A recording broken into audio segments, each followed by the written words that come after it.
Naan hapot. Ano nga ning hapot naan? Kay ba si Henry Maceda, ang lalaking hindi inuumaga. Apudan ko daw si balonta daw na apudan ngunya na aga mga tugang si Senator Loren Legarda. Yan. Kabaro nat niya to ini.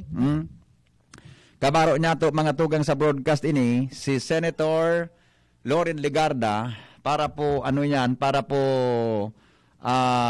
mga tugang maaraman niya to ang reaksyon niya mga tugang tungkol sa bagay na ini ngunyan tabing aldaw nin Lunes. Okay?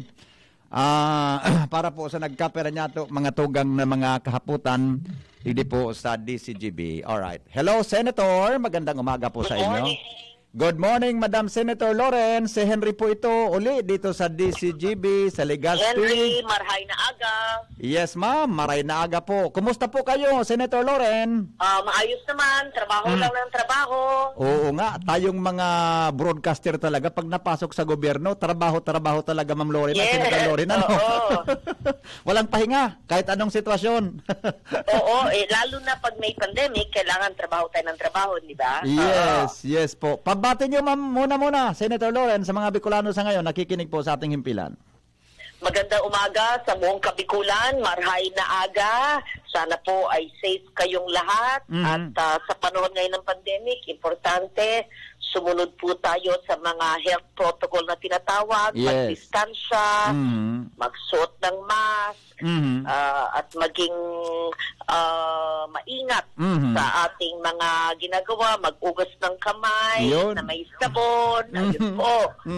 Yun mga basic health protocol. Opo. Okay. Senator Loren, alam po namin at alam din po ng ating mga kababayan dito sa Bicol na marami po kayong sinuportahan ng mga proyekto dito. Unang-una po, pwede bang mabanggit ninyo kung ilan sa mga proyekto po na inyong nasuportahan sa tingin ninyo kabilang po sa mga mahalagang accomplishment ninyo bilang naging senador po ng ating bansa? Opo, para naman sa akin, lahat ng mga proyektong ito ay mahalagang accomplishments, lalo pat makikita mong ito ay napapakinabangan ng mamamayan at nakakatulong na maibsan ang kahirapan at masuportahan ng mga pangkabuhayan. At bilang chairperson nun ng Senate Committee ng Finance, ay napondohan po natin yung ilang state universities and colleges gaya ng Bicol State College of Applied Sciences and Technology, Bicol University, Camarines Norte State College, Camarines State University, Camarines Sur Polytechnic Colleges, Partido State University, Sorsogon State College at Central Bicol University of Agriculture. Meron po tayong mga natulungang karagdagang infrastructure at pati na rin yung free wifi, libreng wifi na linigay ko yata noong 2018 na sana'y napakinabangan ng ating mga SUC sa Bicol. At meron din po mga MSME, mga micro enterprises, mga maliliit na negosyo mula sa Kabikulan na nakalahok po sa ating mga National Arts and Crafts Fair. Ito po yung ating programa kasama po ang Department of Trade and Industry para po mabigyan ng exposure at marketing ang ating mga MSME. At nakapaglaan din po tayo ng Dole Tupad Cash for Work at Government Internship Program at pati na rin tulong ng DSWD AIX Assistance to Indigents pati na rin ang pondo sa ilalim ng TESDA na napakinabangan po ng ilang mga distrito sa Bicol. I see. So, hindi po natin nakakalimutan, nakikipag-ugnayan po tayo sa national government agencies, pati na rin po sa mga congressman at mga LGUs. Yes, maganda pala yun, Senator. Kasi di ba yung pagdating sa education, habang buhay po nadadalhin ng ating mga kababayan yun, lalo pong mga naging estudyante natin. Tama ito po. sa Bicol. Opo, tama. Opo. Ma'am Senator. Maliban sa edukasyon, yung pagbibigay ng tulong sa pangkabuhayan, very important dahil ang micro-enterprises nga ang backbone ng ating ekonomiya. Sa tiyan naman yun. Sa utak pala, ma'am, at sa tiyan, nahagip ninyo sa Bicol Region. Oo, tama po kayo. Opo. Madam Senator, kanina po nabanggit nga ninyo yung mga basics na protocol para po sa pag-iwas natin sa COVID-19, ano? Medyo, di ba, masamang balita ito na sa Pilipinas, laganap na yung Delta variant. And dito po sa amin sa Bicol, meron na po din kami, ayon po sa naging report ho ng Department of Health. Ano ho ba ang masasabi nyo, Senator Loren, tungkol dito? Ang pandemya ay laban ng lahat at ang ating magagawa bilang mamamayan ay sumunod sa mga patakaran na pinapatupad hinggil dito. Opo. Sumunod po tayo sa ating health protocols para sa kaligtasan ng lahat. Hinihikayat ko rin na mabakunahan ang mga hindi pa nagpapabakuna laban sa kumakalat na nakakahawang Delta variant.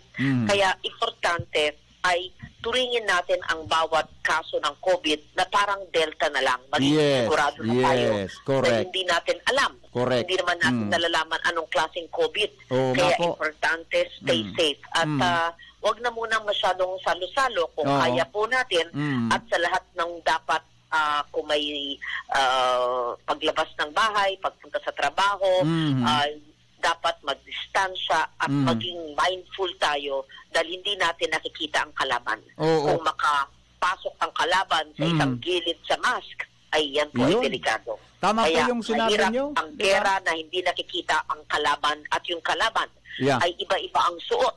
Iba-iba ang camouflage. Nag-iiba ang hugis ng isang kalabang hindi natin nakikita. Ayan po. Kasi asub na po, kailangan ingat. yes, asub na po itong Delta variant yung pinakasabi nga ni most contagious na virus po sa ating bansa. Tama po ang sinabi niyo, Madam Senator, na kahit ano pa siya, ituring nating Delta variant para masubli ang pag-iingat natin.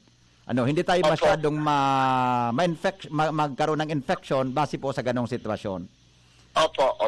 Okay. Yes, tama po kayo. Yeah, okay. Madam Senator, may connection po dyan.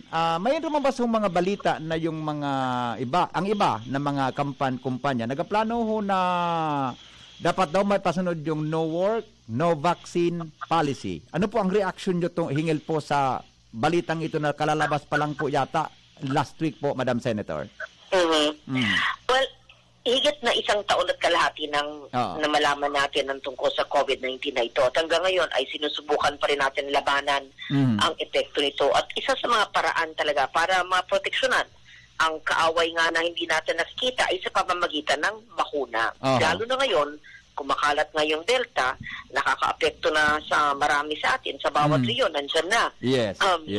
Sa Metro Manila nga ay mataas pa rin ang kaso ng COVID na naitala araw-araw at kung sa pamamagitan ng pagbabakuna ay maisusuguro natin ang kaligtasan ng mga tao at ng ating mga kababayan, hinihikayat ko na talaga ang lahat ay magpabakuna sapagkat isa ito sa mabisang pamamaraan na maprotektahan dahil may mga taong hindi bakunado ay pwede sila ang manghawa sa mga taong may maaring may bakuna pero may comorbidities na tinatawag at sila ay magkasakit. Kaya I think it's just fair na mag-ingat at kailangan magpabakuna at yung mga hindi pa bakunado ay sobrang mag-ingat dahil sila ang pwede magdala ng sakit sa mga taong may comorbidities na tinatawag.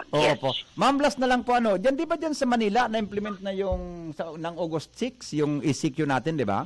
Kumusta po ang sitwasyon natin dyan? Naka-lockdown tayo. Kumusta po ang sitwasyon dyan, Senator Loren, sa NCR sa ngayon? Kami po sa Kongreso ay work from home. Kaya busy po ako. Sakripisyo, syempre. Alam nyo, isang taon at kalahati, talagang hindi ako nakikipagkita sa mga kaibigan.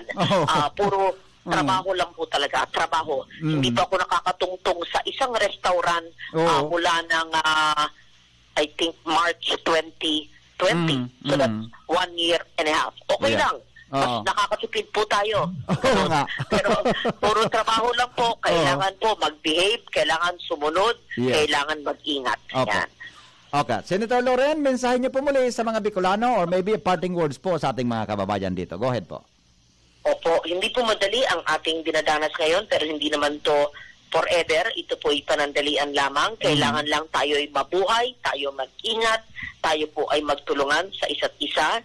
At buwabati ako sa iyo, Henry, at sa lahat ng ating mga tagapakinig sa kapikulan. Marhay na aga, Diyos mabalos. Yes. Mabuhay po kayo, Senator Loren, and ingat po kayo palagi. Ingat po. Alright, mga kaibigan, Senator Loren Legarda, ang ating kausap ngayong umaga, tungkol po mga kaibigan sa usaping yan sa COVID-19.